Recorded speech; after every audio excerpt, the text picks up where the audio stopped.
Hi hello welcome to Swarnateja YouTube channel. First time video చూస్తున్న వాళ్ళు subscribe చేయండి. ఈరోజైతే బందర్లో ఉన్న నాన్ వెజ్ మార్కెట్కి వెళ్ళాము. మేము రొయ్యలు తీసుకున్నామని వెళ్ళాము. మొత్తం 500 అంట.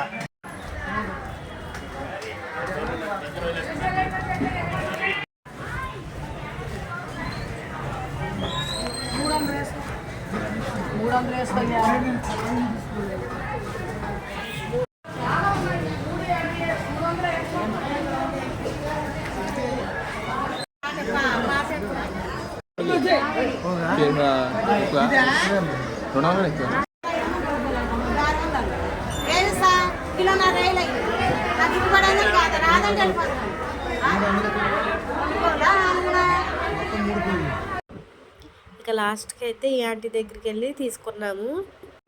ఇక్కడ ఆమె చూపించింది చూడండి, అవన్నీ కలిపి 300 అంట. ఇక అయితే అవి తీసేసుకున్నాము. ఆమె క్లీన్ చేసిస్తానంది. నాన్ వెజ్ మార్కెట్ అయితే చాలా రష్గా ఉంది. నేనైతే ఎప్పుడు వెళ్ళలేదు, ఇదే మొదటిసారి.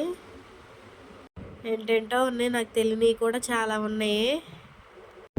ఆమె అయితే చాలా ఫాస్ట్గా క్లీన్ చేసి ఇచ్చేసింది.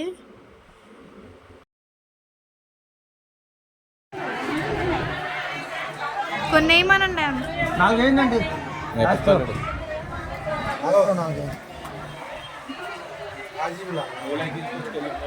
ఏం తీసుకోవాలి?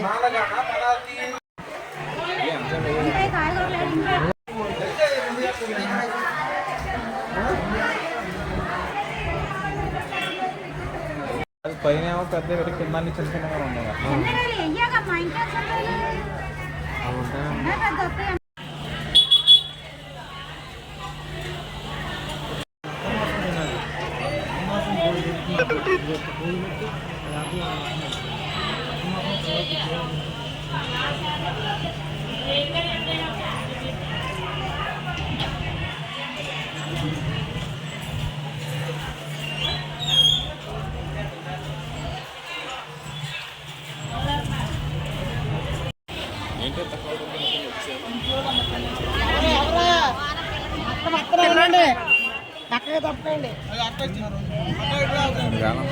ఎన్నిసార్లు కొట్టి కొట్టి కొట్టి 8 కిలోలు వేసా. రొయ్యలు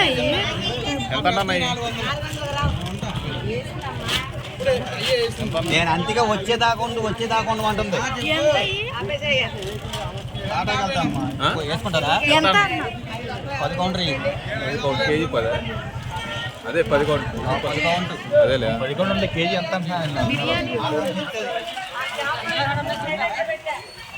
వీళ్ళు తుఫాన్ అయితే వీళ్ళు పట్టుకోతున్నారు బిన్ని.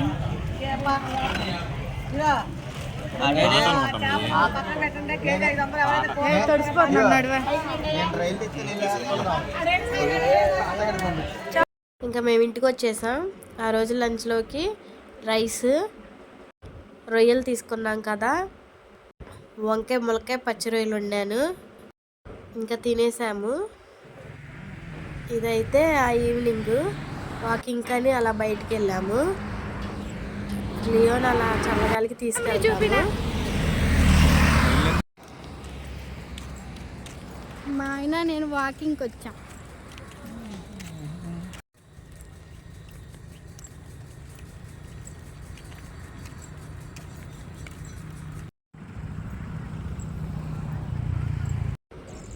ఇప్పుడు నేను చూపించాయి మీకు ఎవరికైనా గుర్తున్నాయా? చిన్నప్పుడైతే మేము ముక్కు బుడగలని పెట్టుకునేవాళ్ళం. వెదర్ అయితే చాలా కూల్గా ఉంది. 5 అలా అవుతుంది టైము. ఒక గంట సేపు దాకా అలా తిరిగి వచ్చేసాము.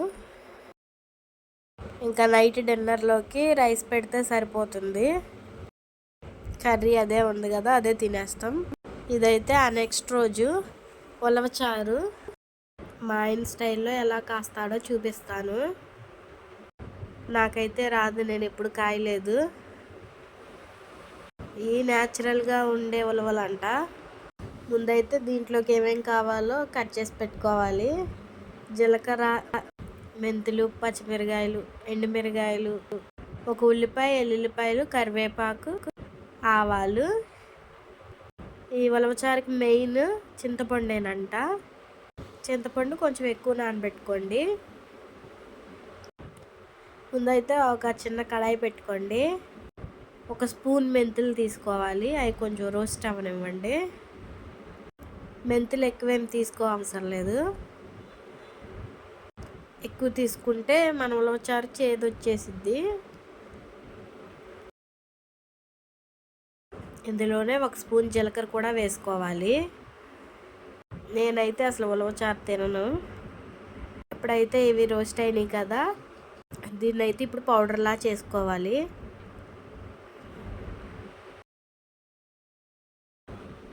దీని కాంబినేషన్గా చికెన్ ఫ్రై కూడా చేశారు.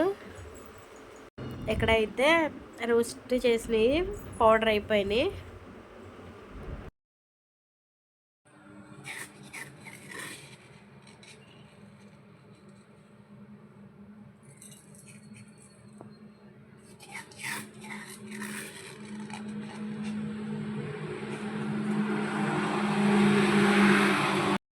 స్టవ్ ఆన్ చేసుకుని ఒక కడాయి పెట్టుకోండి.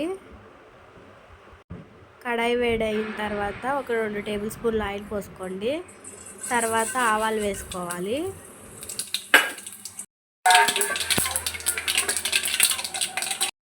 ఇందులో ఒక గుప్పిడి జీలకర్ర కూడా వేసుకోండి. ఇదైతే మంచిగా ఫ్రై అయిపోవాలి. అలానే 2 ఎండుమిరగాయలు కూడా వేసుకోవాలి.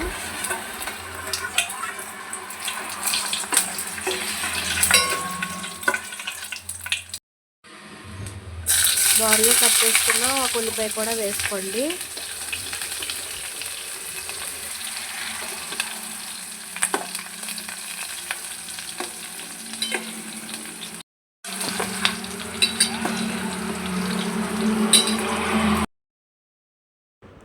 వెల్లుల్లిపాయని చిన్న చిన్న ముక్కలుగా కట్ చేసుకోండి. అలాగే పచ్చిమిరకాయల చీలికలు కూడా చేసుకుని అన్నీ వేసేసుకోవాలి. కరివేపాకు కూడా వేసుకోవాలి.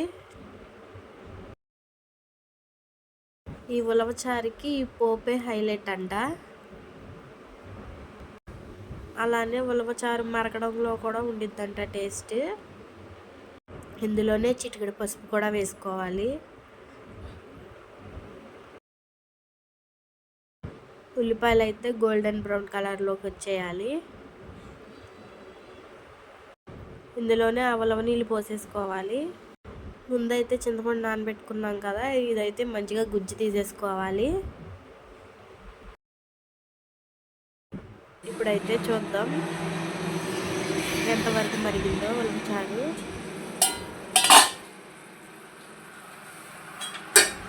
ఈ ఉలవచారుని అయితే సిమ్లోనే పెట్టుకోవాలి. ఫుల్ ప్రాసెస్ అంతా సిమ్లోనే ఉడకనివ్వాలి. ఉలవచారు ఈరోజు కాస్తే రేపు తింటే చాలా బాగుండిద్దంట. చింతపండు నీళ్ళు కూడా పోసుకోవాలి ఇందులోనే.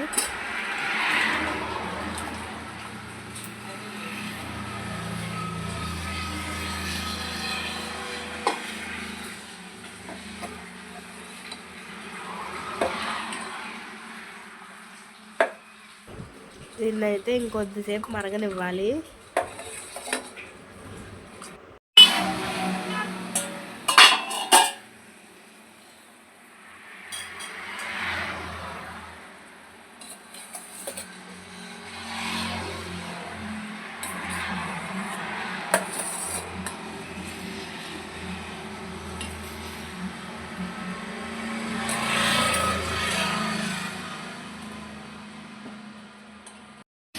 ఇందులోనే రుచికి సరిపడ్డ సాల్ట్ కూడా వేసుకోవాలి.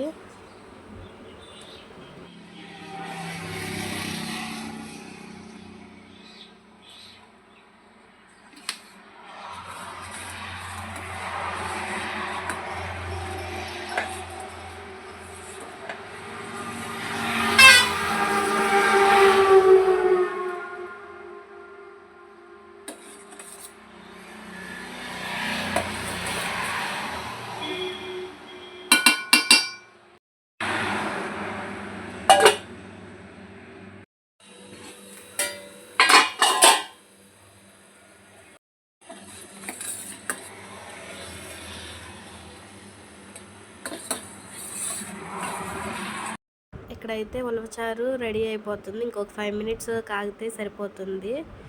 ఈరోజు అయితే లంచ్లోకి వైట్ రైస్. ఈరోజు లంచ్ అంతా మా హస్బెండే చేశారు. అలాగే చికెన్ కర్రీ కూడా చేశారు. ఈ చికెన్ కర్రీ వీడియో అంతా ఉంది కదా, అందుకే ఈ వీడియో పెట్టలేదు. చూడండి ఎంత మంచిగా ఉడికిపోయింది ఉలవచారు.